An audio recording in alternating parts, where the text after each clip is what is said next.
నమస్కారం. దూరదర్శన్ సప్తగిరి సమర్పించు career guidance కార్యక్రమానికి స్వాగతం.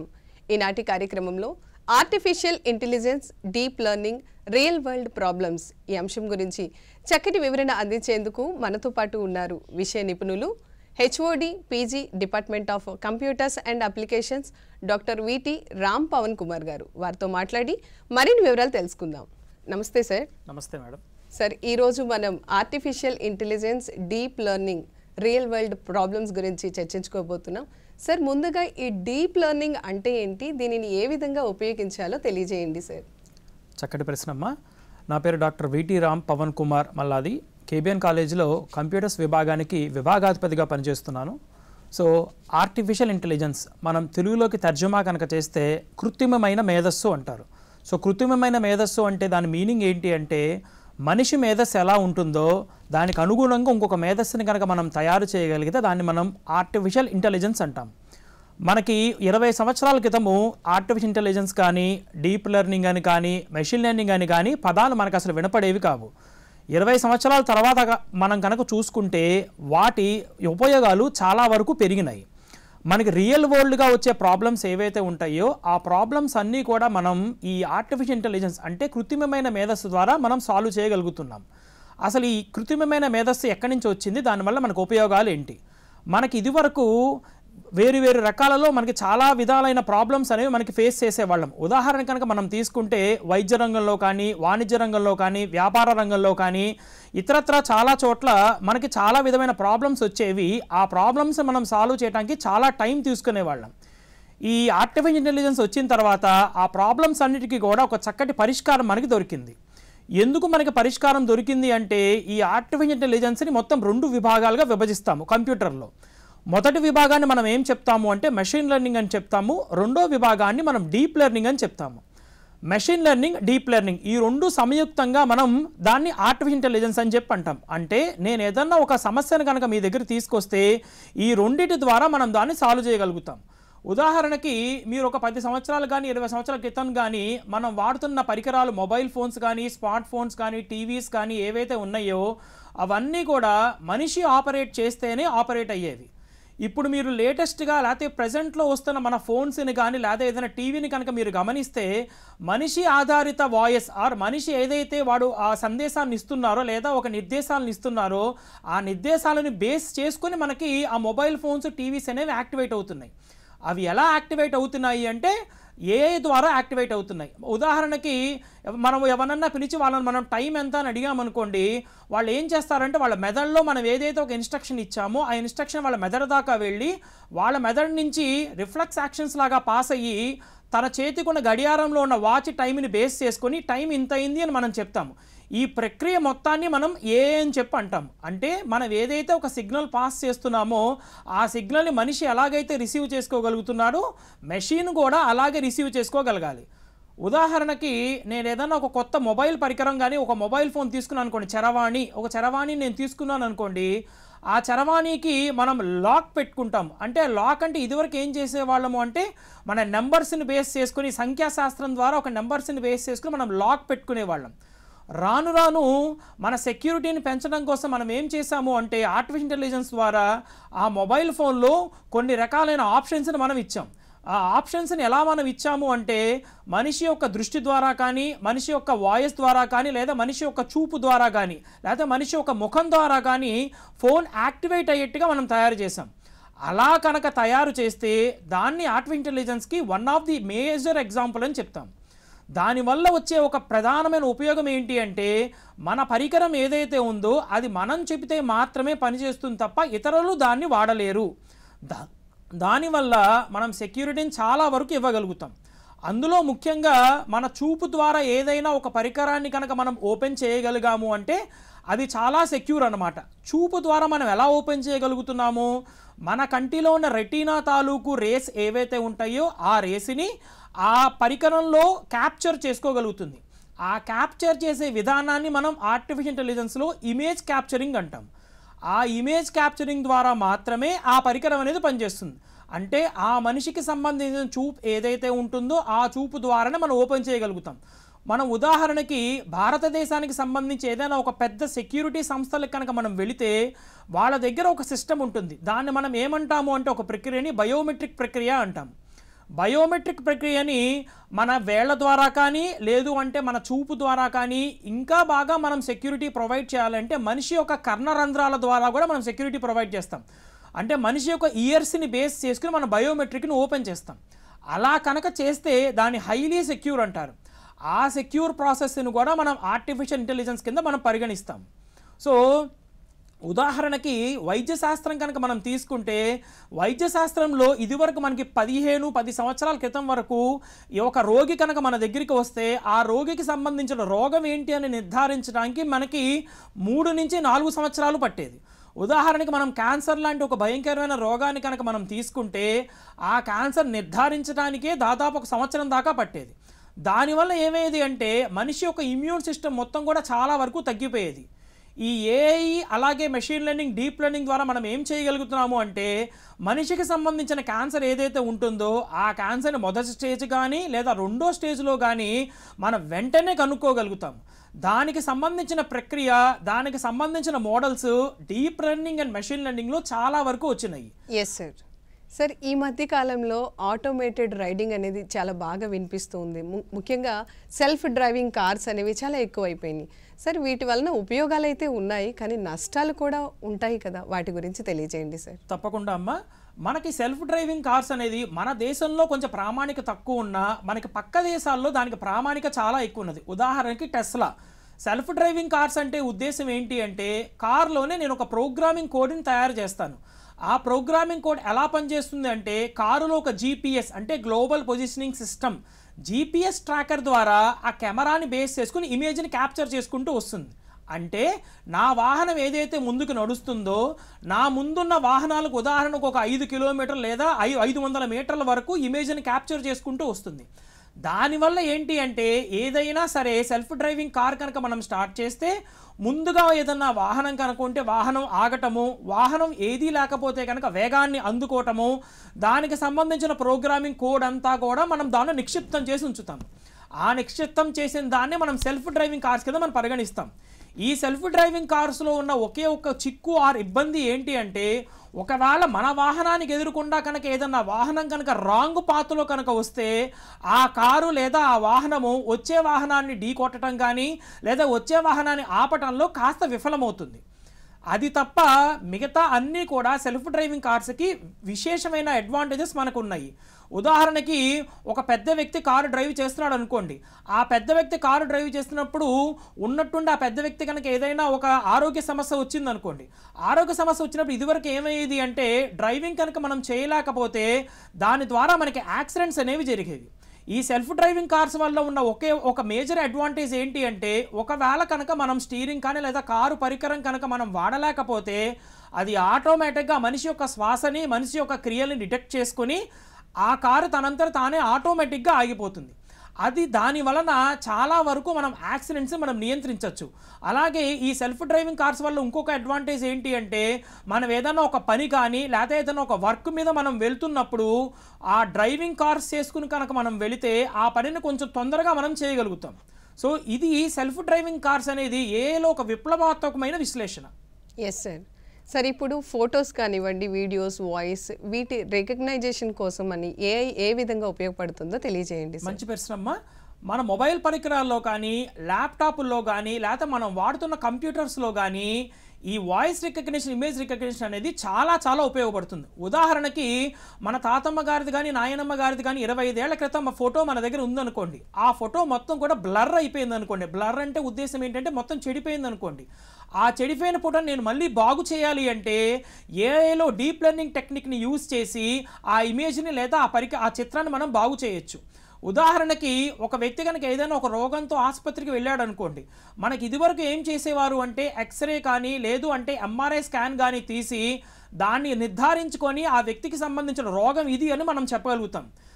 ఇదే మనం ఈ ప్రక్రియ లేదా ఈ ఇమేజెస్ ఏదైతే ఉన్నాయో ఆ ఇమేజ్ని కానీ ఆ చిత్రాన్ని కానీ కనుక మనం ఏఐలో ఉన్న డీప్ లెర్నింగ్ అనే టెక్నిక్ మనం ప్రోగ్రామ్ రాసి పైథాన్ ద్వారా దానికి కనుక మనం ఇన్పుట్ కింద కనుక మనం పంపిస్తే అది ముందే చెప్పేస్తుంది ఆ వ్యక్తికి సంబంధించింది క్యాన్సర్ 2వ స్టేజా 3వ స్టేజా, లేదా రోగం ఏ స్థాయిలో ఉంది, శరీరం మొత్తానికి రోగం పాకిందా లేదా శరీరంలో ఒక అవయవానికి రోగం ఉందా అని క్లియర్గా నిర్ధారించేస్తుంది. దీనికి సంబంధించి డైకామ్ ఇమేజెస్ అని చెప్పి మనకి communications in digital and communications in medicine అని చెప్పి ఒక ఇమేజెస్ లాగా డాక్టర్లు నిర్ధారిస్తారు. ఆ చిత్రాన్ని కనుక మనం ఈ డీప్ లెర్నింగ్ కనుక మనం పంపిస్తే అది వెంటనే కనుగొంటుంది. అలాగే మన వీడియోస్ కానీ లేదు అంటే మన వాయిస్ రికగ్నిషన్ అంటే మనం ఏదైనా పెద్ద సంస్థలకు సంబంధించిన మొబైల్ పరికరాన్ని కనుక మనం చరవాణిని కనుక తీసుకుంటే యాపిల్ సంస్థ కానీ శాంసంగ్ సంస్థ కానీ వాటికి సంబంధించిన హై ఎండ్ ఫోన్స్లో ఏంటి అంటే మనం ఏదైనా ఒక వాయిస్ రికగ్నిషన్ కనుక మనం ఇస్తే ఆ వాయిస్ రికగ్నిషన్ ద్వారా ఫోన్ ఓపెన్ అవుతుంది. దానివల్ల వచ్చిన ఒక పెద్ద అడ్వాంటేజ్ ఏంటి అంటే ఎవరైనా సరే కంటి చూపు పనిచేయని వ్యక్తి ఎవరైనా ఉన్నారనుకోండి, ఆ కంటి చూపు పనిచేయని వ్యక్తికి తన మొబైల్ పరికరాన్ని ఆపరేట్ చేయాలి అంటే ఇదివరకు చాలా కష్టమయ్యేది. తన చెవి దగ్గర పెట్టుకొని లేకపోతే తన కర్ణబేరి దగ్గర పెట్టుకొని మొబైల్ పనిచేస్తుందా లేదా అని వింటూ ఉండేవాడు. ఇప్పుడు ఏం చేస్తుంది అంటే నేను ఏదైతే వాయిస్ కమాండ్స్ ఇస్తానో ఆ వాయిస్ కమాండ్స్ని బేస్ చేసుకుని ఫోన్ పనిచేస్తుంది. దానివల్ల ఏంటి అంటే ఆ కంటి చూపు లేని వ్యక్తి ఫోన్ని ఈజీగా ఆపరేట్ చేయగలుగుతాడు. ఒకవేళ ఒక వ్యక్తికి కంటి చూపు ఉండి ఆ వ్యక్తికి మాట లేదనుకోండి, కొత్తగా వస్తున్న యాపిల్ సంస్థ వాళ్ళు ఏమని ఇంట్రడ్యూస్ చేశారంటే ఏఐని యూజ్ చేసి మనిషికి సంబంధించిన కంటి చూపుని ఆధారంగా ఫోన్ పనిచేసేట్టుగా తయారు చేశారు. దానివల్ల ఏంటి అంటే ఆ వ్యక్తి మాట్లాడలేకపోయినా తన కంటి గుడ్డిని అటు ఇటు మారుస్తూ ఉన్నా లేకపోతే పైకి కిందకి రొటేట్ చేస్తూ ఉన్న ఆప్షన్స్ అన్నీ మారుతూ ఉంటాయి. అది ఒక విప్లవాత్మకమైన విశ్లేషణ యాపిల్ సంస్థ వాళ్ళు తీసుకొచ్చినది. అదేవిధంగా శాంసంగ్ ఫోన్స్ కానీ యాపిల్ కానీ మోటరోలా కానీ కొన్ని పెద్ద కంపెనీలు ఏవైతే ఉన్నాయో ఆ కంపెనీలు అన్నిట్లోనూ కూడా ఈ చర్యని లేదా ఈ మార్పుని తీసుకొచ్చారు. సో దానివల్ల ఏ వ్యక్తికైనా సరే కంటి చూపు కానీ మూగవారు కానీ ఎవరైతే ఉంటారో వారు కూడా తన చరవారిని చాలా బాగా వినియోగించుకోవచ్చు. ఎస్ సార్ కానీ ఈ మధ్య కాలంలో ఈ డీప్ ఫేకింగ్ని యూజ్ చేసి చాలా మిస్యూజ్ చేయటం జరుగుతుంది. దీని గురించి తెలియజేయండి సార్. తప్పకుండా అమ్మా. ఇటీవల కాలంలో డీప్ ఫేకింగ్ అంటే మన చిత్రం ఏదైతే ఉంటుందో ఆ చిత్రాన్ని మార్చి లేదా తర్జుమా చేసి మన ఇంటర్నెట్లో విడుదల చేయటం అనేది జరుగుతుంది. దీనికి సంబంధించి పోలీస్ వాళ్ళు సైబర్ సెక్యూరిటీ వాళ్ళు ఏకి సంబంధించిన ఒక ప్రోగ్రామింగ్ లాంటిది తయారు చేసి ఆ వ్యక్తి ఏ సిస్టమ్ నుంచి కానీ ఏ మ్యాక్ అడ్రస్ ఆర్ ఏ ఐపీ అడ్రస్ నుంచి తన ఫోటోని రిలీజ్ చేశాడనే దాన్ని కనుక్కుంటున్నారు. దీనివల్ల మనకు ఉపయోగాలు ఎలా ఉన్నాయో నిరుపయోగాలు కూడా అలాగే ఉన్నాయి. అంటే వ్యక్తికి సంబంధించిన ఫోటోలు కానీ వ్యక్తికి సంబంధించిన వీడియోలు కానీ మనం ఎప్పుడైతే మనం షేర్ చేస్తున్నామో ఆటోమేటిక్గా వాళ్ళు దాన్ని క్యాప్చర్ చేసుకుంటున్నారు. ఉదాహరణకి ఏఐలో మనం ఒక బ్యాంకులో మనం అకౌంట్ని ఓపెన్ చేసామనుకోండి, ఆ బ్యాంకులో ఉన్న కస్టమర్స్ అందరికీ కాకుండా సెలెక్టెడ్గా కొందరు కస్టమర్స్కి మాత్రమే మనకి ప్రైవేట్ బ్యాంక్స్ నుంచి మనకి కాల్స్ వస్తాయి. మీకు క్రెడిట్ కార్డు కానీ డెబిట్ కార్డు కానీ కావాలని మనకి కాల్స్ వస్తూ ఉంటాయి. వాళ్ళ ఫోన్ నెంబర్స్ లేదా మన ఫోన్ నెంబర్స్ వాళ్ళ దగ్గర ఉండవు. కానీ వాళ్ళు ఏం చేస్తారు అంటే బ్యాంక్కి కానీ లేదా ఏదైనా ఒక ఆథరైజర్కి మనం డేటా మొత్తం సబ్మిట్ చేసినప్పుడు మన ఫోన్ నెంబర్స్ అన్నీ వాళ్ళు తీసుకొని వాళ్ళు మనకి కాల్స్ చేస్తూ ఉంటారు. సో దానివల్ల ఏంటి అంటే మనకి సైబర్ సెక్యూరిటీ నేరాలు అనేవి చాలా బాగా పెరిగిపోయినాయి. మనకి బ్యాంకుకి సంబంధించి ఇలా మేము మీకు ఫోన్ చేస్తున్నాము, మీరు ఈ లింక్ క్లిక్ చేస్తే మీకు బ్యాంకుకి సంబంధించిన ప్రాసెస్ మొత్తం పూర్తవుతుంది అని చెప్పి మనకి కాల్స్ వస్తూ ఉంటాయి. దాన్ని సంబంధించి బ్లాక్ చేయడం కోసం ఏఐ వాళ్ళు పోలీస్ వాళ్ళు సెక్యూరిటీ సంస్థ వాళ్ళు చాలా విశేషమైన విప్లవాత్మకాన్ని తీసుకొచ్చారు.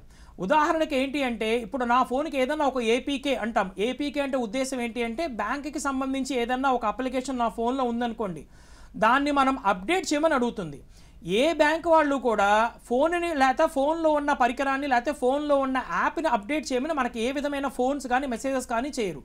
మనం బ్యాంకుకి స్వయంగా వెళ్ళినప్పుడు మాత్రమే వాళ్ళు మనకి చేస్తారు.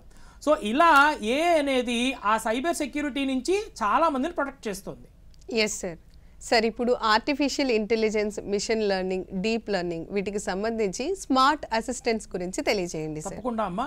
స్మార్ట్ అసిస్టెంట్స్ అంటే మీనింగ్ ఏంటి అంటే ఫర్ సపోజ్ ఇప్పుడు ఏదన్నా మనం ఒక భోజనశాలలో ఉన్నాం అనుకోండి, భోజనశాలలో మనం వంట చేస్తూ ఉన్నాము. వంట చేస్తూ ఉన్నప్పుడు ఇదివరకు ఏంటి అంటే నేను ఏదైనా ఒక పాటను కానీ లేకపోతే ఒక విశేషాన్ని నేను విందాం అనుకుంటున్నాను అనుకోండి, నేను వంట మధ్యలో ఆపి ఆ పాటను పెట్టడం కానీ లేకపోతే విశేషాన్ని పెట్టడం కానీ నేను చేయాల్సి వచ్చేది. స్మార్ట్ అసిస్టెంట్ అంటే మీనింగ్ ఏంటి అంటే వాయిస్ రికగ్నిషన్ అంటాము. అంటే మనిషికి సంబంధించిన వాయిస్ని ఆధారంగా ఫోన్ పనిచేయటం. అంటే నేను ఆ ఫోన్ని లేదా ఆ పరికరాన్ని నేను నా స్వహస్తాలతో ముట్టుకోకుండా నా చరవాణి లేదా నా వాయిస్ ఏదైతే ఉంటుందో నా వాయిస్ ద్వారా మాత్రమే నేను దాన్ని యాక్టివేట్ చేయగలుగుతాను. దానివల్ల ఏంటి అంటే మన పని చాలా సులువు అవుతుంది. అంటే మన వాయిస్ని బేస్ చేసుకుని ఫోన్లో కానీ లేకపోతే ఏ పరికరంలో అయినా కానీ అన్ని వర్క్స్ అదే చేయగలుగుతుంది. దానివల్ల ఏంటి అంటే చాలా వరకు మనకి మేజర్గా అన్ని వర్క్స్ మనకి పూర్తయిపోతాయి. ఇప్పుడు ఉదాహరణకి మనం ఏదైనా ఒక పెద్ద సంస్థ లోపలికి వెళ్ళామనుకోండి, మనకి బయట సెక్యూరిటీ కెమెరాస్ ఉంటాయి. సెక్యూరిటీ కెమెరాస్ ఈ మధ్యన వాయిస్ రికగ్నిషన్ సెక్యూరిటీ కెమెరాస్ కూడా వచ్చినాయి. సో దానివల్ల ఏంటి అంటే మనిషికి సంబంధించిన హావభావాల దగ్గర నుంచి వాళ్ళ వాయిస్ వరకు మనం వినగలుగుతాం. ఉదాహరణకి ఏదైనా ఒక పెద్ద సంస్థలో ఏదైనా ఒక చిన్న దొంగతనం లాంటిది జరిగిందనుకోండి, ఏ టీం వాళ్ళు ఏం చేస్తారు అంటే పోలీస్ వాళ్ళు సైబర్ సెక్యూరిటీ వాళ్ళతో పాటు కలిపి ఆ వ్యక్తికి సంబంధించిన ఉదాహరణ చిత్రాలు మొత్తాన్ని గీయించేవారు ఇదివరకు.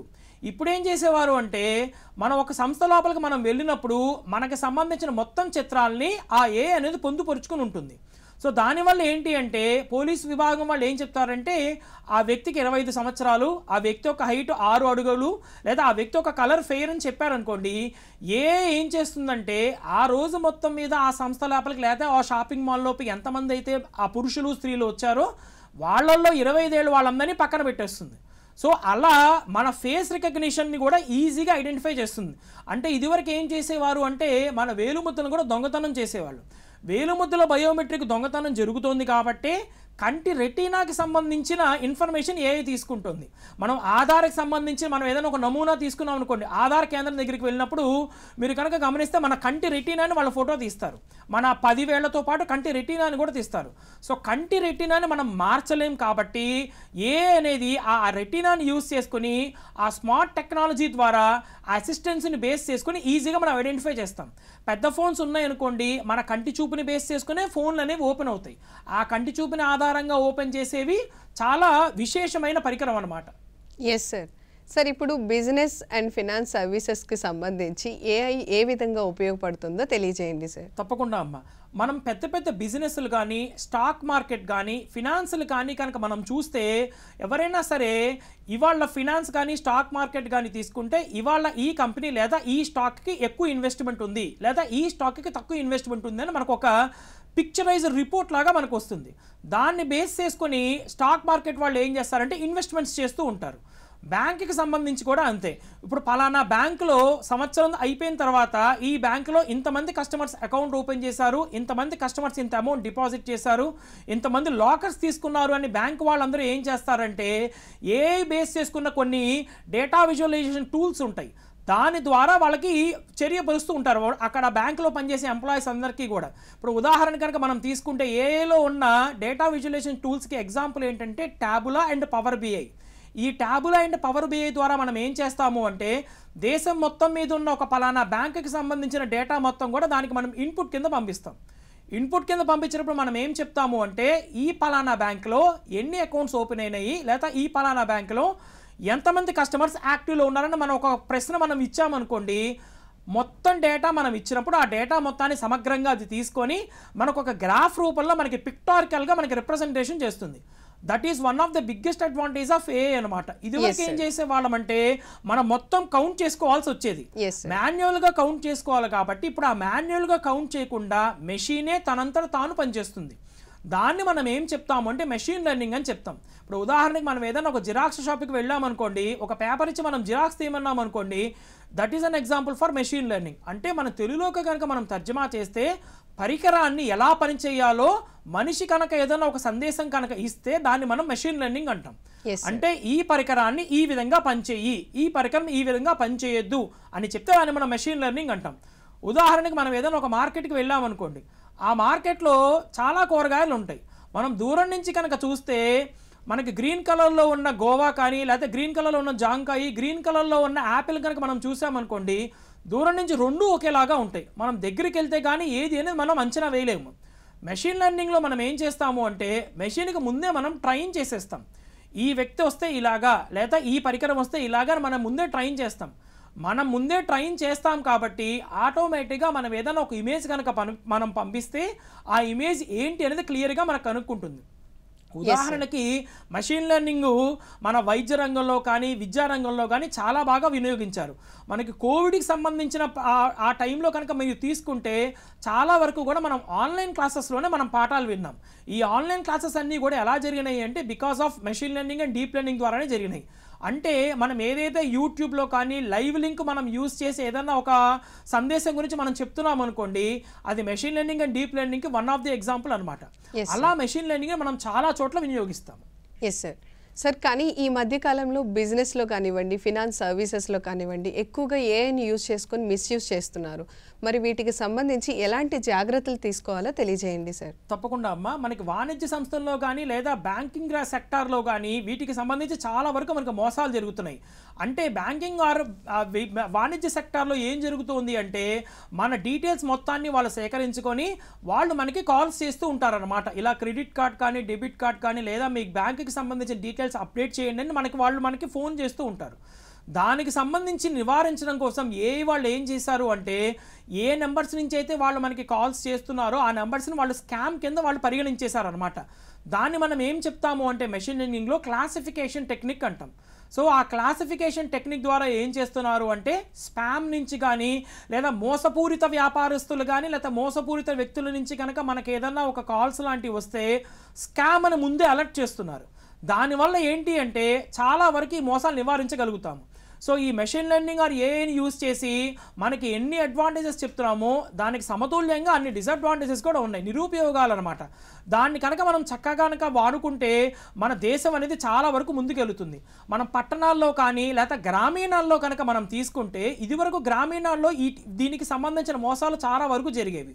ఇప్పుడు గ్రామీణ ప్రాంతాలు కనుక మనం తీసుకుంటే ఈ AI machine learning deep learning బాగా డెవలప్ అవటం వల్ల రైతులు ఎవరైతే ఉంటారో వాళ్ళకి సంబంధించిన పంటలకు సంబంధించిన సేద్యం దగ్గర నుంచి ఎరువుల వరకు కూడా మొత్తం మెషిన్తోనే వాళ్ళు మాట్లాడతారు.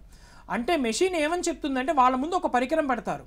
రైతులకు సంబంధించిన ఇబ్బంది ఏదైతే ఉంటుందో ఆ ఇబ్బందిని రైతులు విశ్లేషిస్తారనమాట.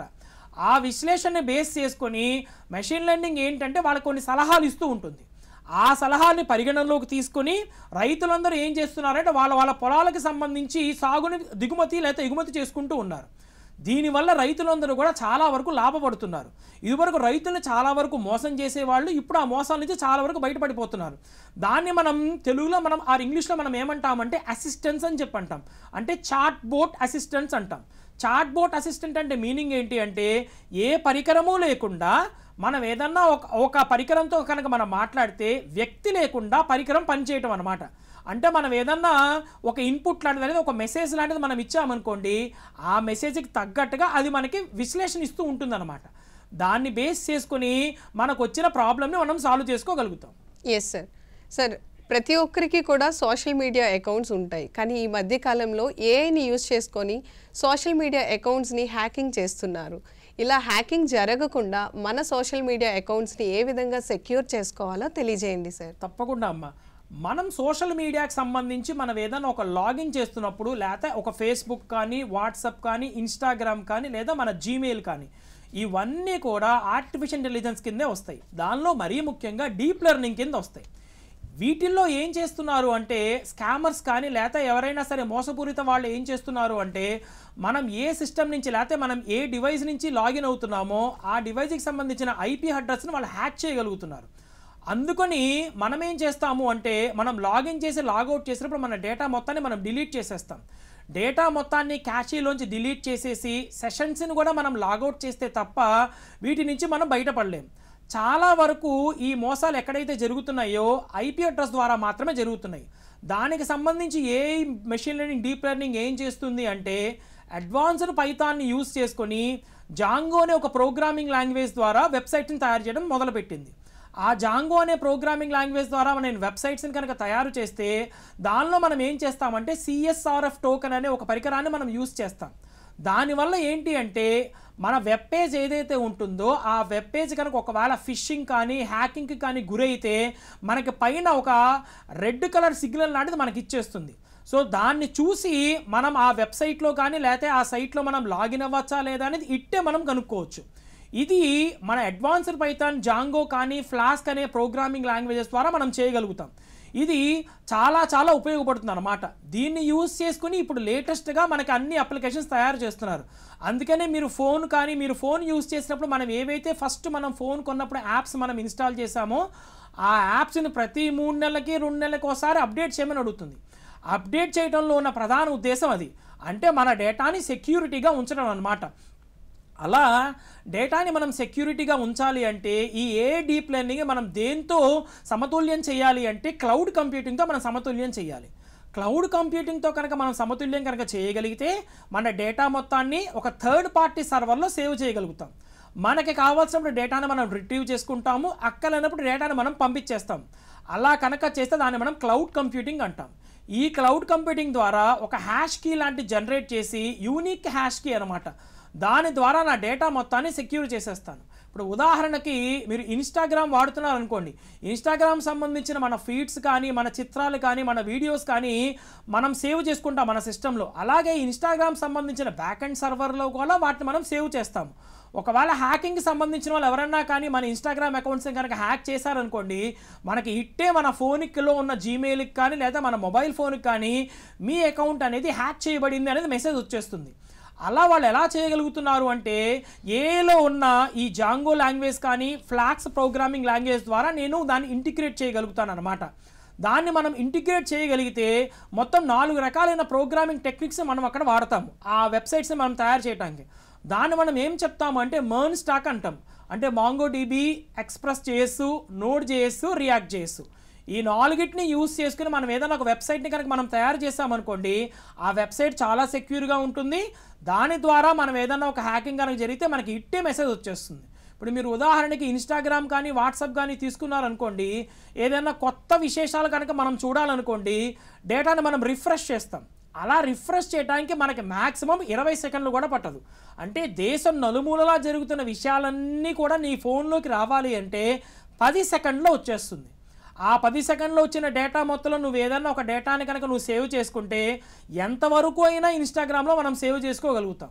అలా సేవ్ చేసుకోవాలి అంటే మన అప్లికేషన్ ఏదైతే ఉందో అది ఏ ద్వారా డెవలప్ అయ్యి మాంగోడిబి అనే బ్యాక్ ఎండ్ని యూజ్ చేసుకొని కనుక మనం తయారు చేస్తే ఎంతవరకు డేటాను మనం స్టోర్ చేయగలుగుతాం. Yes sir.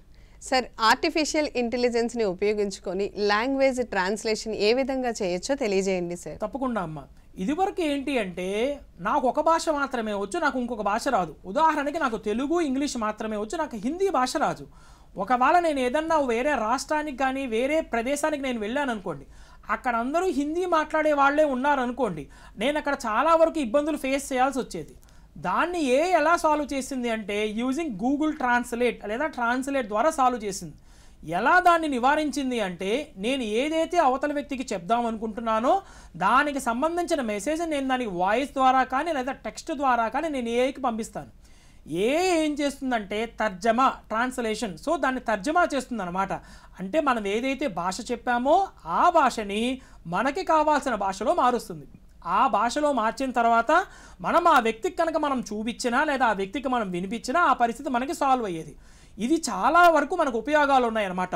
ఉదాహరణకి ఒక తెలుగు బాగా చదువుతున్న వ్యక్తికి ఇంగ్లీష్ రాలేదనుకోండి, ఆ తెలుగు చదువుతున్న వ్యక్తి ఏం చేస్తాడు, ఇంగ్లీష్ నేర్చుకోవాలి అంటే తెలుగులో తను ఏదైతే చెప్దాం అనుకుంటున్నారో దాన్ని ఆ మెషిన్కి వాడు ఇన్పుట్ కింద పంపిస్తారు. ఎప్పుడైతే మెషిన్ అది తీసుకుందో అది ఇంగ్లీష్ కింద మార్చడంతో పాటు ఇంగ్లీష్లో ఎలా మాట్లాడాలో కూడా చెప్తుంది. ఇంగ్లీష్లో ఎలా మాట్లాడాలో చెప్పడంతో పాటు ఇంగ్లీష్లో మనల్ని ట్రైన్ చేస్తుంది. అంటే ఒక పరికరము మనం ఏం మాట్లాడాలి, మనం ఏం చేయాలి, మనం ఎలా చెప్పాలి అని కనుక మనల్ని కనుక విశ్లేషణ చేసి ట్రైన్ చేస్తే దాన్ని మెషిన్ లెర్నింగ్లో సూపర్వైజ్డ్ లెర్నింగ్ అని చెప్తాం. అంటే ఒక టీచర్ ఒక విద్యార్థిని ఎలాగైతే ట్రైన్ చేస్తాడో మనం అలా ట్రైన్ చేయడం అనమాట. ఇప్పుడు ఉదాహరణకి మనం ఎలిమెంటరీ స్కూల్ తీసుకున్నాం అనుకోండి, 5వ తరగతి 6వ తరగతి 7వ తరగతి చదివే విద్యార్థులు ఉన్నారనుకోండి, వాళ్ళని కనుక మనం స్టేజ్ ఎక్కి ఏదైనా మాట్లాడమన్నాం అనుకోండి, వాళ్ళకి షైగానో లేకపోతే వాళ్ళకి మాట్లాడటం తెలియదు. టీచర్ ఏం చేస్తారంటే వాళ్ళని ట్రైన్ చేస్తారు. మీరు స్టేజ్ మీదకి ఎక్కినప్పుడు ఇలా మాట్లాడాలి, లేదా ఈ విధంగా మీ చూపు ఉండాలి, మీరు ఈ విధంగా ఆన్సర్ చేయాలి, లేదా మీరు ఈ విధంగా అందరినీ చూడాలని ట్రైన్ చేస్తాడు. వన్స్ స్టూడెంట్ టీచర్ దగ్గర ట్రైన్ అయిన తర్వాత స్టేజ్ మీద ఎక్కి మాట్లాడటం మొదలు పెడతాడు. సో దీన్ని మనం ఏం చెప్తామంటే మెషిన్ లెర్నింగ్లో training data set and test data set అని చెప్తాం.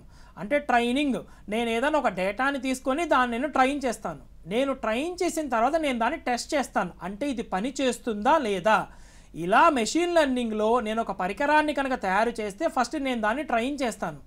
ట్రైన్ చేసిన తర్వాత అది పని చేస్తుందా లేదా అనేది నేను విభజిస్తాను అనమాట. ఇలా విభజించడం కోసం మెషిన్ లెర్నింగ్ ఏ ప్రక్రియని యూజ్ చేస్తుందంటే 80:20 రేషియో, అంటే ఈ నిష్పత్తిలో డేటాని డివైడ్ చేస్తుంది అనమాట.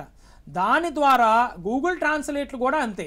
ఫస్ట్ మనం ఏదైనా ఒక వాడుక భాష లాంటిది మనం ఏదైనా ఇన్పుట్ కిందకి ఇస్తే దాన్ని మనకి కన్వర్ట్ చేస్తుంది. కాకపోతే ఈ ట్రాన్స్లేషన్లో తెలుగులోనూ ఇంగ్లీష్లోనూ కూడా ఒకే విధమైన వర్డ్స్ ఉంటాయి. ఆ వర్డ్స్ని మాత్రం అది తర్జమా చేయలేదు, కానీ మిగతావి మాత్రం తర్జమా చేయగలుగుతుంది. సార్, ఇప్పుడు అగ్రికల్చర్కి సంబంధించి ఆర్టిఫిషియల్ ఇంటెలిజెన్స్ ఏ విధంగా ఉపయోగపడుతుందో తెలియజేయండి సార్. తప్పకుండా అమ్మ.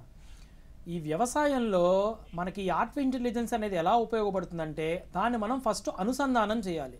దేనితో మనం అనుసంధానం చేయాలంటే IoT, అంటే ఇంటర్నెట్ ఆఫ్ థింగ్స్.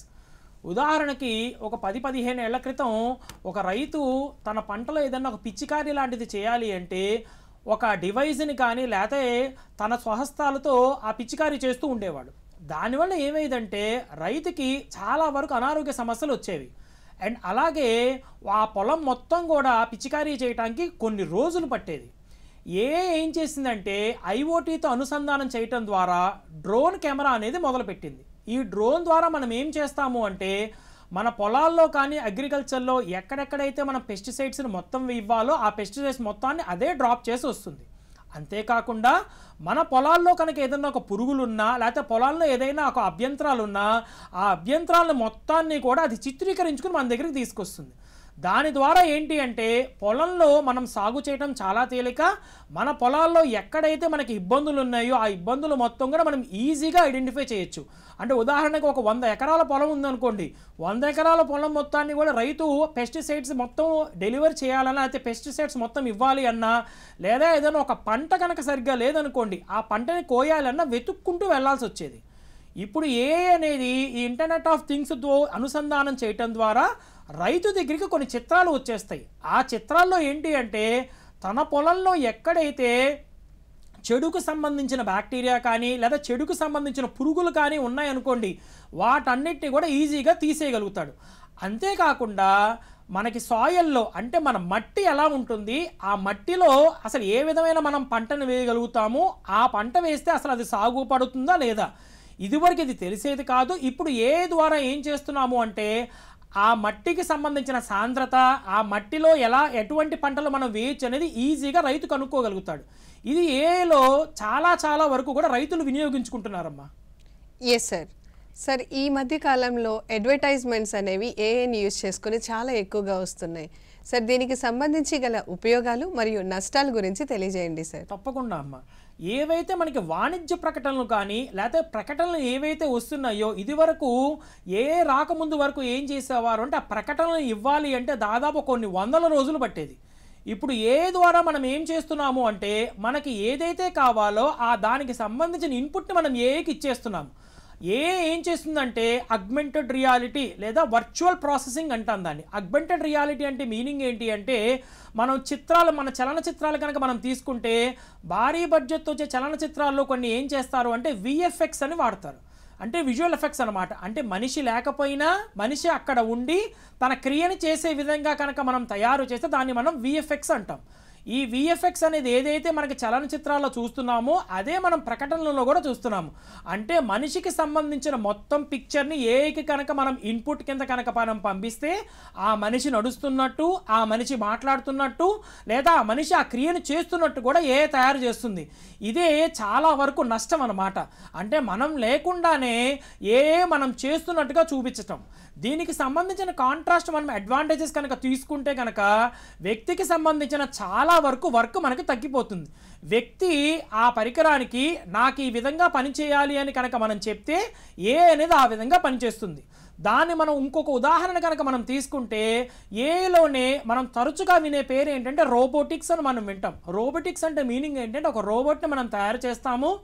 ఆ రోబోట్లో మనం ఒక ప్రోగ్రామింగ్ లాంగ్వేజ్ రాస్తాం. మనిషి ఏ విధంగా ఆలోచిస్తాడు అనేది రోబోట్ మనం చెప్పేస్తాం. దానివల్ల రోబోట్ ఏం చేస్తుందంటే, ఉదాహరణ నేను ఏదైనా ఒక చెస్ గేమ్ ఆడుతున్నాను అనుకోండి రోబోట్తో, మనిషి ఏ విధంగా ఆలోచించి మూవ్స్ వేస్తాడో ఆ మూవ్స్ రోబోటే వేయగలుగుతుంది. ఇంట్లో వాళ్ళ పెద్దవాళ్ళు ఉన్నారనుకోండి, వాళ్ళు పని చేయలేని స్థితిలో ఉన్నారనుకోండి, నేను రోబోట్ని యూజ్ చేసుకుని ఇల్లు మొత్తాన్ని నేను శుభ్రపరచుకుంటాను, రోబోట్ని యూజ్ చేసుకుని ఇంట్లో నేను కొన్ని పనులు చేయగలుగుతాను. ఇవన్నీ కూడా మనం ఏమని చెప్తామంటే వర్చువల్ రియాలిటీ లేదా అగ్మెంటెడ్ రియాలిటీ అంటాం. ఈ అగ్మెంటెడ్ రియాలిటీ ద్వారా మనం ఏం చేస్తాము అంటే, భయంకరమైన రోగాలు ఉన్నాయనుకోండి, పెద్ద డాక్టర్స్ వాళ్ళు లేదా పెద్ద హాస్పిటల్స్ వాళ్ళు ఏం చేస్తారు అంటే ఇతర దేశాల వాళ్ళతో వీడియో కాన్ఫరెన్స్లో జాయిన్ అవుతారు. వీడియో కాన్ఫరెన్స్లో జాయిన్ అయిన తర్వాత వాళ్ళు వర్చువల్ రియాలిటీ లేదా అగ్మెంటెడ్ రియాలిటీని యూజ్ చేసుకొని రోగికి సంబంధించిన రోగాన్ని ఎలా తగ్గించవచ్చు లేదా ఆపరేషన్ ఎలా చేయొచ్చు అనేది మన డాక్టర్స్కి వాళ్ళు అంచనా వేస్తూ లేదా మన డాక్టర్స్కి దిశానిర్దేశాలు అనేవి ఇస్తూ ఉంటారు. ఇవన్నీ కూడా ఏఐలో వన్ ఆఫ్ ది ఇంపార్టెంట్ భాగం. Yes sir. Sir, artificial intelligence, machine learning, deep లెర్నింగ్కి సంబంధించి లాజిస్టిక్స్ అండ్ ఆపరేషన్స్ గురించి తెలియజేయండి సార్. తప్పకుండా అమ్మా. లాజిస్టిక్స్ ఆపరేషన్స్ అంటే మీనింగ్ ఏంటి అంటే, ఇప్పుడు మన లాజిస్టిక్స్ అనే వర్డ్ మనం ఎక్కడ వాడతాము అంటే మన డేటా వేర్హౌసింగ్లో కానీ లేదా గిడ్డంగుల సంస్థలో చాలా బాగా వాడతాం. దాని మీనింగ్ ఏంటి అంటే, ఇప్పుడు ఉదాహరణకి విజయవాడలో ఉన్న అన్ని షాపులకి సంబంధించిన డేటా మొత్తం నాకు కావాలి అన్నాను అనుకోండి, ఇదివరకు ఏం చేసేవాళ్ళం అంటే వ్యక్తిగతంగా వెళ్ళి ప్రతి షాప్ దగ్గరికి వెళ్ళి వాళ్ళ డీటెయిల్స్ మొత్తం మనం కలెక్ట్ చేసుకుని వచ్చేవాళ్ళం. ఇప్పుడు ఏం చేశారు అంటే ఒక వెబ్సైట్ లాంటిది తయారు చేసి దానిలో మనం డేటా మొత్తాన్ని మనం పొందుపరుస్తాం. అలా డేటా మొత్తాన్ని కనుక నేను పొందుపరిస్తే నేను దాన్ని లాజిస్టిక్స్ అంటాను. సేమ్ మన డేటాని మన ప్రొడక్ట్స్ ఏవైతే ఉంటాయో ఆ ప్రొడక్ట్స్ మొత్తాన్ని నేను ఎక్కడ స్టోర్ చేస్తాను. మీరు ఉదాహరణకి ఒక రైల్వే ద్వారా కానీ లేదా ఒక ఏరోప్లేన్ విమానాశ్రయాల ద్వారా కనుక మనం ఏదైనా ఒక ప్రోడక్ట్ని కనుక వేరే దేశాలకు పంపించాలనుకోండి, మీరు అక్కడ లాజిస్టిక్స్ విభాగాన్ని కనుక మీరు పరిశీలిస్తే ఆ లాజిస్టిక్స్ విభాగంలో వాళ్ళు ఏం చేస్తారు అంటే ప్రోడక్ట్స్కి ఒక క్యూఆర్ కోడ్ లాంటిది ఇస్తారు. అంటే క్యూఆర్ కోడ్ ఒక స్కానర్ లాంటిది అనమాట. ఆ క్యూఆర్ కోడ్ని కానీ స్కానర్ని కానీ కనుక నేను స్కాన్ చేస్తే ఒక డివైస్ ద్వారా మనిషికి సంబంధించో లేదా ఆ ప్రోడక్ట్కి సంబంధించిన పూర్తి వివరాలు వస్తాయి. ప్రోడక్ట్కి సంబంధించిన పూర్తి వివరాలతో పాటు ఏ మనిషి పంపించాడు, ఏ అడ్రస్లో దాన్ని చేరవేయాలి, ఆ వ్యక్తికి సంబంధించిన ఫోన్ నెంబర్ ఏంటి అని పూర్తి విశ్లేషణాత్మకమైన డేటా మొత్తం మనకు వచ్చేస్తుంది. ఆ డేటాని బేస్ చేసుకుని లాజిస్టిక్స్ వాళ్ళు మనకి ఏం చేస్తారు అంటే, ఇవాళ పలానా మీకు ఈ ప్రోడక్ట్ ఇవాళ డెలివరీ అవుతుందండి, మీరు అమెజాన్ కానీ లేదా ఏదన్నా ఒక ఆన్లైన్ వెబ్సైట్స్ ద్వారా మీరు ఏదన్నా ఒక ప్రోడక్ట్ని మీరు కొనుక్కున్నారనుకోండి, వాళ్ళు మనకి ఏం చేస్తూ ఉంటారు అంటే ప్రోడక్ట్ రావడానికి 4 రోజుల ముందు నుంచే మన ఫోన్కి కొన్ని మెసేజ్లు పంపిస్తూ ఉంటారు. ఏమని పంపిస్తూ ఉంటారు, మీ ప్రోడక్ట్ ఇలా గుర్గావ్లో ఉంది, మీ ప్రోడక్ట్ ఇలా ఢిల్లీలో ఉంది అని చెప్తారు. అంటే దాని ద్వారా మనం ఏం చేయగలుగుతాము అంటే ప్రోడక్ట్ని మనం ట్రాక్ చేయగలుగుతాం. అంటే ప్రోడక్ట్ ఎక్కడుంది, ఎన్ని రోజుల్లో నా దగ్గరికి వస్తుంది. ఇదే మీరు ఒక 15-20 సంవత్సరాల కింద కనుక మీరు తీసుకున్నారనుకోండి, అవతల వ్యక్తి కనుక పోస్ట్ ద్వారా కనుక మనకి పంపిస్తే మనం ఏం చేసేవాళ్ళం అంటే పోస్ట్ ఆఫీస్కి వెళ్ళి అక్కడ ఉన్న వ్యక్తుల ద్వారా మన ప్రోడక్ట్ ఎక్కడుంది అనేది కనుక్కునేవాళ్ళం, ఫోన్ ద్వారా కనుక్కునేవాళ్ళం అన్నమాట. ఇప్పుడు ఏ అనేది లాజిస్టిక్స్లో ఏం చేశారు అంటే ఈ క్యూఆర్ కోడ్ అలాగే ఒక యూనిక్ నెంబర్ లాంటి జనరేట్ అవుతుంది. ఆ యూనిక్ నెంబర్ ద్వారా మనం ఏం చేస్తాము అంటే ఆ వెబ్సైట్కి వెళ్ళి ఆ నెంబర్ని కనుక మనం ఎంటర్ చేస్తే మన ప్రోడక్ట్ ఎక్కడుంది అనేది తెలుస్తుంది. ఇది ప్రోడక్ట్ ట్రాకింగ్ విధానం ప్రొడక్ట్స్కే కాకుండా చాలా వాటికి మనం అప్లై చేయగలుగుతాము. Yes sir. సార్, ఇప్పుడు ఈ మధ్య కాలంలో ఏఐని యూజ్ చేసుకొని ఒక పర్సన్ చాలా ఎక్సెల్గా కనిపిస్తూ ఉన్నారు తన యొక్క యాక్టివిటీస్లో. సార్, కానీ ఇలాంటి సందర్భంలో హ్యూమన్ యొక్క ఇంటెలిజెన్స్ మీద దీని ప్రభావం ఉంటుంది. దీని గురించి తెలియజేయండి సార్. తప్పకుండా అమ్మ. ఆర్టిఫిషియల్ ఇంటెలిజెన్స్ అనేది పేరులోనే ఉంది, కృత్రిమమైన మేధస్సు. ఆ కృత్రిమమైన మేధస్సుని మనిషి ఇస్తేనే పనిచేస్తుంది, మనిషి ఇవ్వకుండా పనిచేయదు. ఇప్పుడు ఉదాహరణకి మీరు ఒక 2-3 ఏళ్ల క్రితం నుంచి మనం వింటున్న పేర్లలో చాట్ జీపీటీ అనే పేరుని మనం చాలా బాగా వింటున్నాం. చాట్ జీపీటీ అనే మీనింగ్ ఏంటి అంటే ఏ ప్రాబ్లం అయినా కానీ నేను ఇస్తే దానికి సంబంధించిన సొల్యూషన్ నాకు అది ఇచ్చేయాలి. చాట్ జీపీటీ కానీ, జెమినీ కానీ, మైక్రోసాఫ్ట్ కోపైలట్ కానీ లేదా మెటా ఏఐ కానీ, ఈ 4 కూడా ఏఐ ఆధారిత ప్రక్రియలు అన్నమాట. వీటిల్లో మనిషి ఏది ఇచ్చినా సరే ఆన్సర్ వస్తుంది. ఇప్పుడు ఉదాహరణకి కొన్ని విద్యార్థులకు సంబంధించి కొన్ని పరీక్షలు జరుగుతున్నాయి అనుకోండి, ల్యాబ్ ఎగ్జామినేషన్స్ జరుగుతున్నాయి అనుకోండి. ఆ ల్యాబ్ ఎగ్జామినేషన్స్లో విద్యార్థి తప్పుడుగా చాట్ జీపీటీ ఓపెన్ చేసి ఒక ప్రోగ్రామ్కి సంబంధించిన కోడ్ కావాలని అడిగాడు అనుకోండి, చాట్ జీపీటీ ఇచ్చేస్తుంది.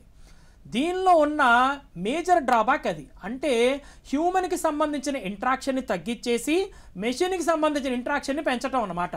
దీని ద్వారా ఒక విశ్లేషణ జరిపిన గవర్నమెంట్ వాళ్ళు ఒక విశ్లేషణ జరిపితే లాస్ట్ పోయిన సంవత్సరంలో దాదాపు ఒక 20 లక్షల మంది దాకా ఉద్యోగాలు అనేవి పోయినాయి ఈ ఆర్టిఫిషియల్ ఇంటెలిజెన్స్ ద్వారా. అంటే మనిషికి సంబంధం లేకుండా మెషిన్ కనుక పని చేస్తే. కానీ అర్థం చేసుకోవాల్సిన విషయం ఏంటి అంటే మనం ఇన్స్ట్రక్షన్స్ ఇస్తేనే మెషిన్ పనిచేస్తుంది, మనం ఇన్స్ట్రక్షన్స్ ఇవ్వకపోతే మెషిన్ పనిచేయదు. అంటే ఏ అనేది పెంచాలన్నా తగ్గించాలన్నా మనిషి చేతిలోనే ఉంటుంది. Yes sir. సార్, ఇప్పుడు ఆర్టిఫిషియల్ ఇంటెలిజెన్స్ని యూజ్ చేసేటటువంటి యాక్టివిటీస్లో యాక్యురసీ అండ్ రిలయబిలిటీ ఎంత మేరకు ఉంటుందో తెలియజేయండి సార్. తప్పకుండా అమ్మ.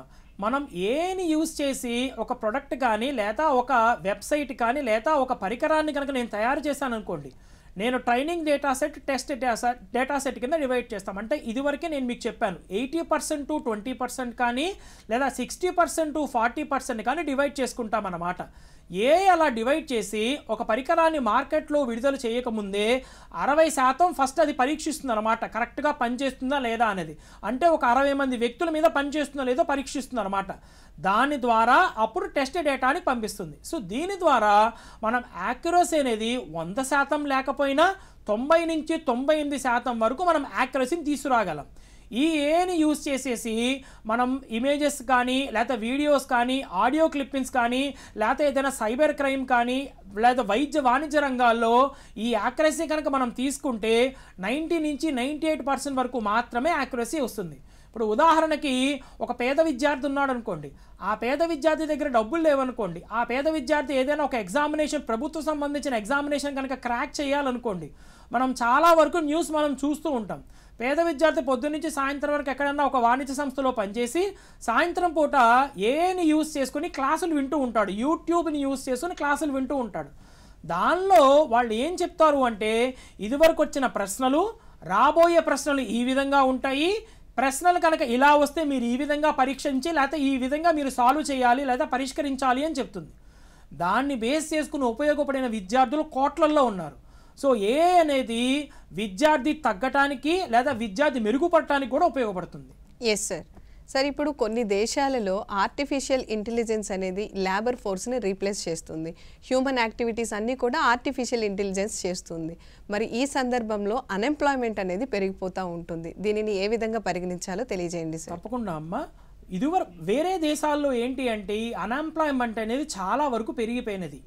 వచ్చిన తర్వాత మీరు కనుక ఒక ఆర్టికల్ కనుక గమనిస్తే ఏఐ రీప్లేసెస్ మ్యాన్ అని చెప్పి ఒక ట్యాగ్ లైన్ ద్వారా ఏం చేస్తున్నారంటే విదేశాల్లో చాలామంది పెద్ద ఉద్యోగస్తులు ఎవరైతే పెద్ద జీతాలు తీసుకుంటున్నారో వాళ్ళందరినీ కూడా ఉద్యోగాల నుంచి బహిష్కరించేస్తున్నారు. ఎందుకు అంటే ఒక మెషిన్ని నేను తయారు చేసి ఆ మెషిన్కి నేను చాలా డబ్బులు వెచ్చించి నేను తయారు చేసి హ్యూమన్కి సంబంధించిన డేటా మొత్తాన్ని అందులో పొందుపరిచాను అనుకోండి, అప్పుడు ఆటోమేటిక్గా మనిషి అనేది తన ఉద్యోగాన్ని తన అస్తిత్వాన్ని కోల్పోతాడు.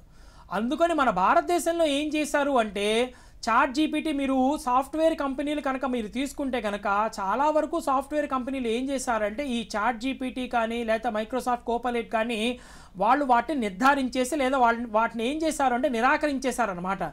సో వాటిని నిరాకరించడం వల్ల ఏంటి అంటే మనిషి మేధస్సు ఎలాగైతే ఆలోచిస్తుందో దాన్ని బేస్ చేసుకుని ప్రాబ్లమ్స్ని ఐడెంటిఫై చేస్తారు. చాట్ జీపీటీలో కూడా ఏంటి అంటే 1988 నుంచి 2022 వరకు డేటా మాత్రమే పొందుపరిచి ఉంచారు. 2022 తర్వాత ఇంకా ఆ డేటా అనేది చాట్ జీపీటీలో లేదు. అంటే మనం ఏదైనా 24, 25 లేదా 23కి సంబంధించిన డేటా కనుక మనం చాట్ జీపీటీని అడిగితే అది ఓన్లీ 60% వరకు డేటా మాత్రమే మనకి ఇస్తుంది. ప్రభుత్వం వాళ్ళు ఆ చాట్ జీపీటీని ఆపేశారనమాట. ఎందుకు ఆపేశారు అంటే అన్ఎంప్లాయ్మెంట్ రేట్ అనేది విపరీతంగా పెరిగిపోతుంది. అన్ఎంప్లాయ్మెంట్ రేట్ కనుక పెరిగిపోతే మళ్ళీ ఆటోమేటిక్గా పేదరికం అనేది పెరిగిపోతుంది. అందుకని చాట్ జీపీటీ లాంటికి సంబంధించిన ఏవైతే మనకి పరికరాలు ఉన్నాయో వాటికి సంబంధించి గవర్నమెంట్ వాళ్ళు ఒక స్టెప్ తీసుకుని వాటిని నివారించేశారు. సో 22 లేదా 23 వరకు డేటా మాత్రమే పొందుపరిచి 24 నుంచి డేటా అనేది తీసేశారు. సో ఖచ్చితంగా మనం 24కి సంబంధించిన డేటా మనకు ఏదైనా కావాలి అంటే ఖచ్చితంగా కనుక కావాలంటే మనం మనిషి సహాయం తీసుకోవాలి తప్ప మెషిన్ సహాయం తీసుకోలేము. Yes sir. సార్, ఇప్పుడు హెల్త్ సెక్టార్కి సంబంధించి ఆర్టిఫిషియల్ ఇంటెలిజెన్స్ ఏ విధంగా ఉపయోగపడుతుందో తెలియజేయండి సార్. తప్పకుండా అమ్మ. ఏకి సంబంధించిన ఉపయోగాల్లో పెద్దపీట వేసే ఉపయోగం ఏదన్నా ఉంది అంటే అది హెల్త్ కేర్ అనమాట. ఉదాహరణకి ఒక వ్యక్తి వచ్చారనుకోండి, ఆ వ్యక్తి ఒక క్యాన్సర్ బాధితుడు కానీ లేకపోతే ఒక భయంకరమైన రోగ బాధితుడు అనుకోండి. ఇదివరకు మనకి పెద్ద ఆసుపత్రులు ఉండేప్పుడు ఇదివరకు ఏం చేసేవాళ్ళు అంటే మనిషికి సంబంధించిన ఎక్స్రేని తీసి ఆ ఎక్స్రేని బేస్ చేసుకుని ఒక అంచనాకు వచ్చేవారు.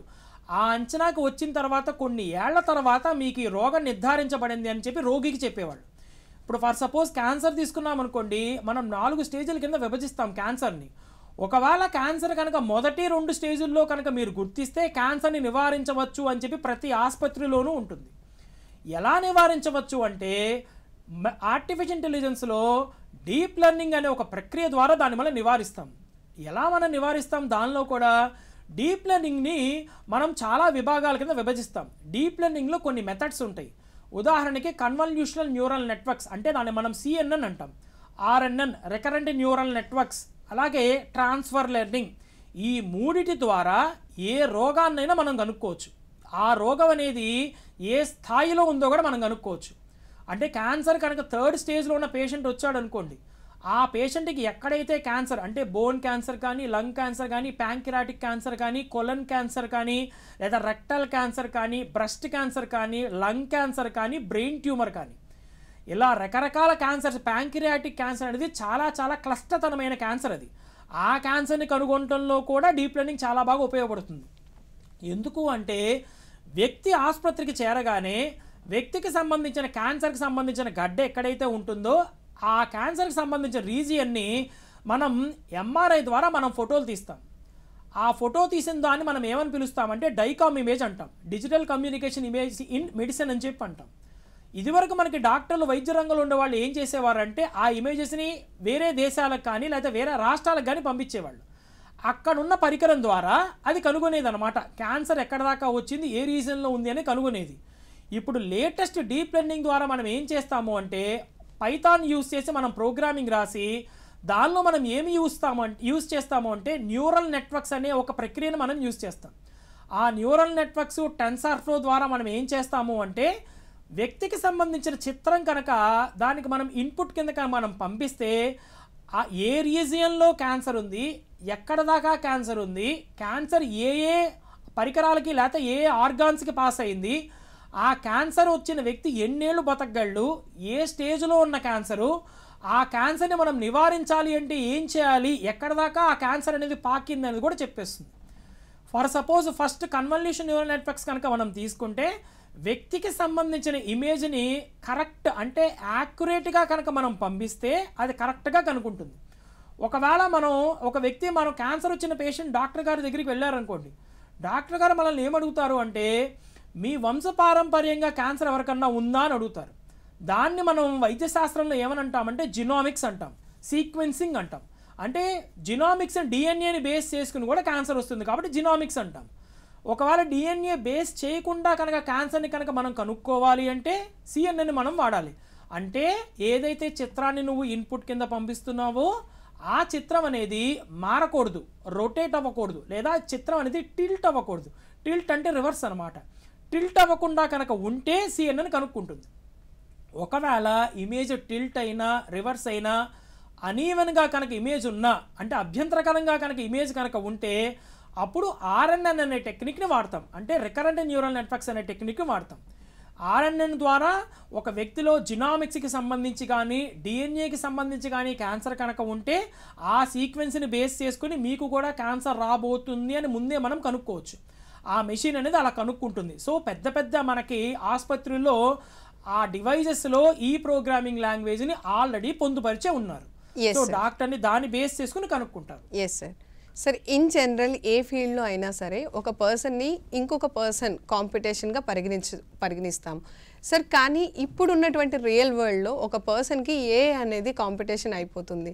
మరి ఈ సందర్భంలో హ్యూమన్స్ అనేవాళ్ళు తమ స్కిల్స్ని ఏ విధంగా ఇంప్రూవ్ చేసుకోవాలో తెలియజేయండి సార్. తప్పకుండా అమ్మా. ఏకి సంబంధించిన మనం ఏ వీడియోస్ కానీ ఆడియోస్ కానీ మనం విన్నా మనం చూసినా ఆ వీడియో ఆడియో ఒక వ్యక్తి ఇచ్చింది, అంటే ఏ కన్నా వ్యక్తి చాలా పెద్ద అన్నమాట. మనం ఏమనుకుంటామంటే ఏలో మనం చూస్తున్న వీడియోలు కానీ ఆడియోలు కానీ లేకపోతే ఏదైనా మనం నేర్చుకున్నాం అనుకోండి, ఏ మనకన్నా చాలా గొప్పది, దాని నుంచే మనం నేర్చుకున్నాము అనుకుంటాం. కానీ ఏకి ఇన్పుట్ ఇచ్చేది కూడా ఒక వ్యక్తే కాబట్టి వ్యక్తితో పాటు ఎప్పుడు కూడా సమానం కాదు. మనం ఏం చేస్తున్నాము అంటే మన పనిని కాస్త తగ్గించుకోవడం కోసం ఒక మెషిన్ని లేకపోతే ఒక పరికరాన్ని తయారు చేసుకొని దాన్ని మనం ఇన్స్ట్రక్ట్ చేస్తున్నాము. ఉదాహరణకి మనం ఏదైనా ఒక బండి తోలుతున్నాం అనుకోండి, బండి తోలుతున్నప్పుడు మనం ఒకవేళ హారన్ కొట్టాలనుకోండి, ఒకవేళ కనుక కరెక్ట్గా లేదనుకోండి, హారన్కి సంబంధించిన వైర్లు మొత్తాన్ని మనం పట్టుకుంటే తప్ప హారన్ మోగదు. అలా పట్టుకోవాలంటే చాలా కష్టం. అందుకని ఏలో మనం ఏం చేస్తాం, ఒక బండిని తయారు చేసేటప్పుడు ఆ వైర్లు మొత్తాన్ని కలిపి ఒక బటన్కి అనుసంధానం చేసి ఆ బటన్ని మనిషికి ఇస్తారు. అంటే ఆ మనిషి ఆ బటన్ని నొక్కితే హారన్ వచ్చేస్తుంది. This is the simple example for AI. అంటే ఆ బటన్ని మనం ప్రెస్ చేస్తే ఒక సౌండ్ ఎలా జనరేట్ అవుతుందో ఏఐకి సంబంధించిన ఇన్స్ట్రక్షన్స్ కూడా మనిషి ఇస్తేనే జనరేట్ అవుతుంది, మనిషి ఇవ్వకుండా జనరేట్ అవ్వదు. Yes sir. సార్, చివరిగా ఆర్టిఫిషియల్ ఇంటెలిజెన్స్ని ఉపయోగించుకొని మన హ్యూమన్స్ అనేవాళ్ళు ఏ విధంగా యాక్టివిటీస్ చేసుకోవచ్చో తెలియజేయండి సార్. తప్పకుండా అమ్మా. హ్యూమన్ అనేవాళ్ళు తనకు తెలియంది తెలుసుకోవాలన్నా లేదా ఒక కొత్తది వేరే వాళ్ళకి చెప్పాలి అన్నా అనేది ఒక మాధ్యమంగా మనం యూస్ చేసుకుంటాం. అంటే నాకు తెలియని ప్రోగ్రామింగ్ లాంగ్వేజ్ కానీ లేదా నాకు తెలియని ఒక విషయాన్ని కానీ నేను తెలుసుకోవాలనుకోండి, నేను ఫోన్లో గూగుల్ ఓపెన్ చేసి ఆ విషయాన్ని కనుక టైప్ చేస్తే చక్కగా ఆ విషయానికి సంబంధించి మనకు 10 నుంచి 20 పేజీల వరకు పూర్తి డేటా వస్తుంది.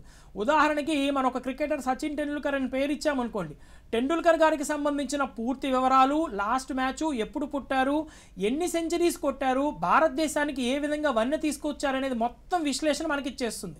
సో మనం ఏదైనా ఒక విషయం గురించి మనం తెలుసుకోవాలనుకుంటే కనుక ఏని చాలా బాగా మనం యూస్ చేయొచ్చు. అలాగే ఇప్పుడు విద్యార్థులకి నేను క్లాసెస్ చెప్పాలనుకోండి, విద్యార్థులకి నేను క్లాసెస్లో కాలేజీలో నేను చెప్పే ఆ గంట పాఠం సరిపోలేదనుకోండి, నేనేం చేస్తాను, ఇంటికి వెళ్ళిన తర్వాత విద్యార్థులకు ఒక యూట్యూబ్ ఛానల్ లాంటిది స్టార్ట్ చేసి దానికి సంబంధించిన మోర్ ఎగ్జాంపుల్స్ నేను పిల్లలకి ఇస్తాను.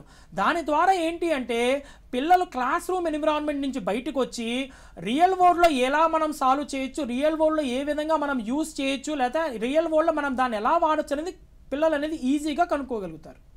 Yes sir.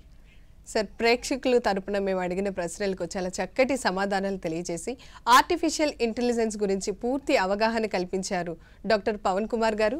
ధన్యవాదాలు సార్. ధన్యవాదాలమ్మా. ఇవన్నీ ఈ వారం కెరీర్ గైడెన్స్ కార్యక్రమం. మరొక చక్కటి అంశంతో మళ్ళీ కలుద్దాం. అంతవరకు సెలవు. నమస్కారం.